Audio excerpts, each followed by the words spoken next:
እቺ ባል የገዛችው ብቻ ናት። ማንም ትዝ የሚለው የለም። ይሄ መሰሪ መተት ጅኒ ቡቱ የለም።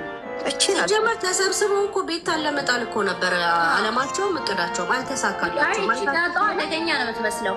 ሁሉም ተነስተውባት ነበረ። ቤታዩ ለእውነት ሄሎ አንቺ ባደርሽ በሰዓቱ ባታነቂያት ኖሮ እንዳለ በሙሉ በቃ ስማቸውን ብጠሯቸው በሙሉ ቤታን የሚያውቋት በሙሉ ተነስተውባት ነበረ እና እኛ ከተነሳንባት ትጠፋለች ብለው ነበር። ከዛ ሄሎ አንቺ ስትነሺ ነገሩ ተረጋግቶ ቤታም ጠንክራ መጣች።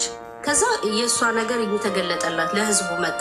ህዝቡ በሙሉ ቤታ እንኳን ልትወድቅ እንደውም ግርማ ሞገሷ ጨምሮ ህዝቡ ሁሉ ከእሷ ጎን ነው የሆነው። እንዴ በፖለቲካው እንደዛ እንትን ብሎ ተስማምታ ስትኖርም እሷን ለመጣል ያል ሄዱበት ያለ ሁሉም ቤታ አይጧት ለፍ ብላ ዝም ብላ አልፋ ነው እንጂ ሳይገባት ቀርቶ አይደለም። አራውን ነቃና ቤታ ምንም አታውቅም። እንሰማለን ነው የድሮን አይደለም። ከዚች የዚች ቆሻሻን አንድ መሰሪነት ግልጽ እናገልብ ያኔ ጓደኞቿን ትበላለች። እንደዚህ ወርቅ አስገዝቷት ምናምን ስትባል እንደዛ እነ እንትና ሁላ ሲሰድቧት እነ ሰብናፕ እነ ምን ሁላ ሲሰድቧት እኔ ነኝ መጨረሻ ላይ ሀቅሽን አወጣልሻለሁ ብዬ ነው የጻፍኩላት ሁላ። የሚገርምሽ ነገር እና ወጣ እንኳን እንዴ ለምን አንድ እኔ አሁን ለምሳሌ መሲ ላይ ሁሉ ነገር ሲዘፈዘፍ ውስጤ ስለሚያውቀው የሆነ ሰው ላይ ሁሉ ነገር ተዘፍዝፏል ብዬ አልጨነቀኝም። አንበሳ ካወረዳችሁ መጥቼ አንድ ሰው ነፃ አወጣለሁ። ጥፋተኛ ነው ግን ሁሉም ነገር እሱ ላይ ተዘፈዘፈ አላልኩም። አይሽ ይሄን ያልጫን እሷ ግን ያንን ምልክት እንኳን ስለ ቤታ አላሳየችም። ጥርቅም አድርጋ በልታ ምንም አላየችም፣ አልሰማችም። ልክ ነው ያወጣው ግን ቤታ ወዳታለሁ እሷን ከደገፍሽ አስጠርዝሻለሁ አለኝ በሌላ ኒክ ቁሻሻ ንፍጣ ሲጀመር ከወደደቻት ማለት ነው በውስጥ ራሱ ለማንም እንዳትናገሪ ስንት ሚስጥር ሰው ለሰው ያወራ የለ እንዴ ለማንም እንዳትናገሪ ብላ እንኳ ኢቭን ተይ ወሬ ሁሉ የሚደርስላትን ቤታ ትቶ ግን እንደ ሚስጥር ብላ እንኳ የነገረቻት ነገር የለም። ስታስመስል እዚህ ትመጣና ቤታን ወዳታለሁ ቤታ በውስጥ ማታወራትም ዝም ብላ መልክ ስትሰራ ነው ቁሻሻ ያ እና ቤታዩ ደግሞ የቤታዩ ደጋፊዎች ደግሞ አንዳንድ ጊዜ የሄለን ባህሪ ሁልጊዜ ሪያክሽን በምትሰሩት ቪዲዮ ነው ሪያክሽን የምታደርገው። ዛሬ ብትሰድባችሁ ነገ ጥሩ ስትሰሩ ጥሩ ሰራችሁ ልትል ትችላለች። ስለዚህ ቤታ ከሄለን ጋር ደግሞ ፒስ ስትሆን እንዴት አባትሽ እንደዚህ ይሰዳደቡልህ? ቤታ ስንቱን ትሰድባለች፣ እሷም ትሳደባለች። ይሄ የሚሰዳደቡን እንደንትን አይደለም። ከምንም በላይ ጓደኛንን ብለው ካጠገቦቿ ሁነው ሚስጥሯን ታሪኳን ሊያውቁ የፈለጉ ሊጥሏት የተነሱትን እነሱ ላይ ነው ፎከስ ማድረግ ያለባቸው። እንደዚህ ፊት ለፊት ለምሳሌ ከሁሉ ጠላቶቿ አሁን ለምሳሌ ሊያሾና ቤታ አይስማሙም። በፊት ለፊት ነው እንሰማለን። እነሱ ካልገባቸው እኔ የሆነ ቶፒክ ላይ ሳወራ የሆነን ሰው ልጣላ ፈልጌ ወይ ልታረቅ መስሏቸው ነው የሚመስላቸው። እኔ ከቤታ ጋር መታረቅም መጣላትም ምንም ፖይንት አይደለችም። ምንም ፖይንት አይደለም። ያልገባቸው ነገር እነሱ ያ ነው። ቤታ የኔ ሙሶሶ አይደለች ወላ ደም ስር አይደለች ሆይ እሺ ምኑ ነው የምታረቃት? ምን ስለሆነ ኖት ማይ ፖይንት።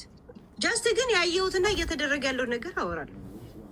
ከ5 ወርና ከ4 ወር በፊት እንዳለ ማውራው ነገር አለ እንዴ? አሁን እያያችሁት ያላችሁ ልትታረቅ ፈልጋ ምንድነው? በእሷ ዙሪያ ነው እንደ የምሽከረክረው እኔና እንትን የምቆሙ ጀዝባ ነው። ቤታን ሲሸውዷት ነው እንደዚህ ብላሽ አውቀው ገባሽ።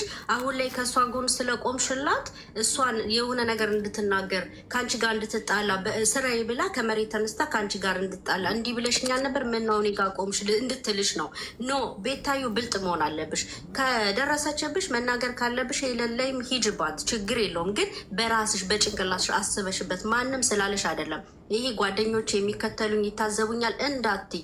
የተሰማሽን ስሜት ግን እኔ ትክክል ነኝ ብለሽ የምታስቢውን ሄለንም ትሁን ማንም ይሁን ሶሻል ሚዲያ ላይ ወተሽ ሀሳብ መስጠት ከፈለግ ስጪ። ሰዎች ደግሞ በሰዓቱ አሁን ባወራሽው ወሬ ላይ ደግፈውሽ ከሆነ በትክክል አንቺ የተናገርሽው ገብቷቸው ከተረዱሽ ደግሞ አመሰግናለሁ ብለሽ መቀጠል ነው እንጂ እንዲህ ብላሽ ነበረ እንደዛ ብላሽ ነበር እያሉ የባሰ ሊያጣሉሽ ይፈልጋሉ። ቤታዩ አሁን በአሁኑ ሰዓት አንቺ እንደምትያት አይነት ሴት በጣም ይሄ ተቀይራለች እጅግ በጣም ኢቨን ሳራ ዳጣ ሁሉም ምሳሌ የሚያደርጉት የራሳቸውን ነገር ከቨራፕ ለማድረግ ሄለን እኮ ከዚህ በፊት እናት ሳትሆን እናት አምጥቻለሁ ምናምን ብለው ራሱ ድራማቲክ ሲያደርጉት ወሬውን አውቀው ቤታዩን ለማካተት ፈልገው ቤታዩ እኔን ስም አትጥሩ ከእናንተ ጋር ምንም ነገር አያገናኘኝም። እናቷን እንዲያርጋት ምናምን ብላችሁ በቃ አታውሩ ብላቸው ራሱ እኮ ተናግራቸዋለች። ቢኮዝ አውቀው ነው ቤታዮን አዝነውላት በዛ ሰዓት ቆመውላታል። ማንም የቆመላት የለም። ግን አዛ ኤግዛምፕል አሁን ያነሷታል መሀል ላይ አጀንዳውን ቀየራችሁት።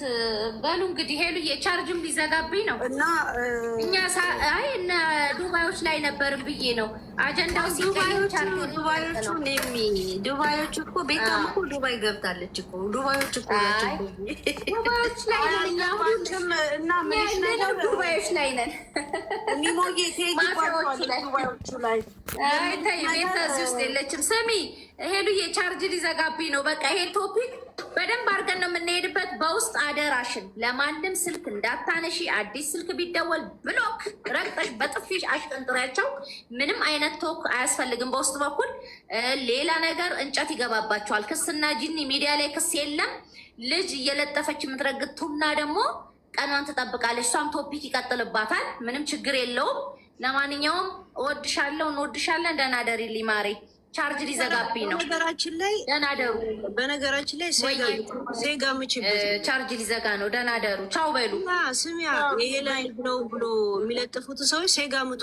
እሺ ደግሞ ከአንቺ ጋር የሚጣሉ ሰዎች የሚገርሙኝ ምን አባታቸው የወሎ ህዝብን ያስረገጠችው በትለጥፍ ወሎ ራያ እሷን ለጥፈው ዘግዝቀው እሷ ላይ ነው መነሳት ያለባቸው ከተባለ ደግሞ ምን አባታለች ሴጋ ምቱበት። ይቺ ስራ ፈት አሁን ለጌሟ ነው እሷ ትክክል። እኔም እኮ አንቺ በደንብ ነው ያወቅሻቱናል። ሴጋ ይምቱበት ሁሉም ተሰብስበው በአንድ ላይ። አረ የምን ሴጋ ነው? ታስከፊያታለሽ እንጂ ሄሉ አሁን ታያት። ሴጋ የሚጠፍጥፉበት እኔ የምቀበለው ከሳራ ነው። ምን አገባ እንዴ? ትከፍላታለች። ጌሙ ጌም ደርሷል አሉ እና ከሳራ ከምናምን የሆነ ነገር ጠጋ ጠጋ ነው ምክንያቱ አሉ እና ምን ማታመጣ መስሏል ነፍሶባታል ባይነን እኔ በአሁን ታይም ሲነፍስብኝ ነው ቶፒክ ማድረግ ሲነፍስብኝ። አሁንም አልነፈሰብኝ ማለት ወንዴ ግባ ታደርጊያት እና ይኸውልሽ ሄሌ በቃቸው በሉ ሄሉ የቻርጅ ዘጋቢ ነው። አንቺ ጋር ያለው ትክክለኛና እውነተኛው ነገር እና ይሄ ነገር ደግሞ ይሄ ጉዳይ ያለ መነጋገሪያው ነው። ዝም ብሎ ጉዳይ አይደለም። ገብቶሻል አይደል?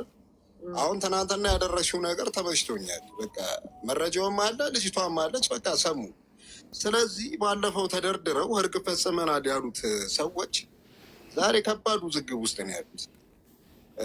ዮኒ ማኛ ቤት ሙኒት ምን ስትል ነበረ ሲጠይቃት፣ አንቺ አሁን ስለ ወርቁ አይተነው እቺ ሳራ የምትባለው እንደዚህ አይነት ነገር ትላለች አትልም? እስቲ ተናገሪ፣ አውርታችኋል አብራችሁ ሲላት፣ እኔ ልትልም ትችላለች በዚህ ደረጃ። አሁን ብዙ ነገር እያየው ነው። ትናንትና ሄለን የለቀ